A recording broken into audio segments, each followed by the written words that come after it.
Well, when it comes to water, no part of the state is more dependent upon it, yet has less of it than southwestern Oklahoma.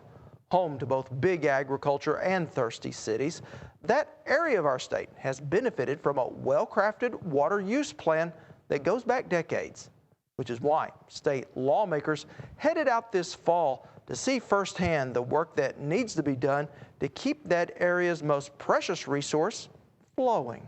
We put a little additional pipeline in. It was a bus ride through some of the driest sections of the state on one of the area's wettest days.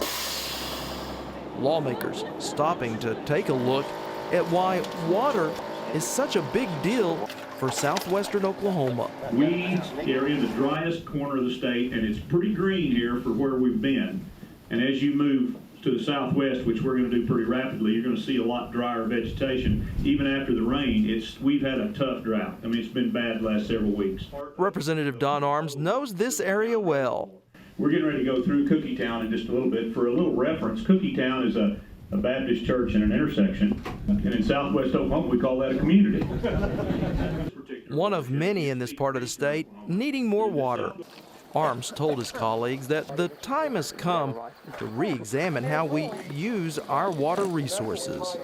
It's still good country, but we've got to figure out how to take care of the water down here and how to capture that water. And my thoughts are, Texas, you can have all you want once we catch all we can use. And I think that's kind of what I'd like to see happen, is I'd like to see us in some way or shape or form catch all we can use, and then if Texas has to have some of it, fine. But let's catch some and get some gathered up for us, whether it's for irrigation, whether it's for recreation, whether it's for municipal use. The lawmakers hit the back roads to see firsthand the role water plays in our environment and in our economy. Dewitt is chair of the House of Representatives Natural Resources Committee and says water is our state's most precious commodity. Water, no matter where you're talking about water, whether it's this state or any other state, it becomes an economic engine. If you don't have water, you're not going to increase your economy, you're not going to draw people to you. And nowhere is it more evident than in the town of Altus. Located in far southwestern Oklahoma, its economy is dependent on cotton, and cotton dependent upon this water reservoir. Cotton's king in Jackson County. It's what drives the local economy to the tune of about $320 to $350 million annually to the local economy, and that does not take into account whenever those dollars start to turn over in the state economy. So we're a giant shot in the arm not only to southwest Oklahoma on an annual basis, but to Oklahoma as a whole. Tom Buchanan manages the local irrigation district that makes such production possible, showing lawmakers how each year, as lake levels drop, irrigation does its job. Water that eventually winds up right here. This is one of just about 300 miles of irrigation ditches that spread across this area. From the 1st of July through about the 1st of September, it'll carry about 4 foot of water, feeding some of the most prime crop land in this area.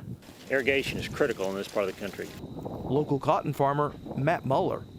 I have a track record of making a profitable dryland cotton crop about 3 out of 10 years. Muller says thanks to water from this irrigation district, farmers here are competitive in a global market. We are a consistent, good quality supplier of cotton fiber to the world. Thanks to water resources here in southwestern Oklahoma that benefits more than just farmers. In reality, I think that one of the things that we can't overlook is that there's also a great need for additional high-quality municipal supply. There's also a need for industrial supply of water, and on top of all of that, people today need more recreation opportunities than they've had in the past, than they have even today. When this lake, for example, was built back in the early 30s or early 40s, that is when people didn't recreate like we do today. Our forefathers worked from daylight to dark just to put food on the table and put clothes on their back. Today we have a lifestyle that we're deeply ingratiated to those people. We owe a deep debt to them, and as a result of that, we are able to recreate today. So I believe that future water resource development will allow people not only to have water for ag and municipal industrial supplies, but will also meet the needs for recreation, tourism, and wildlife.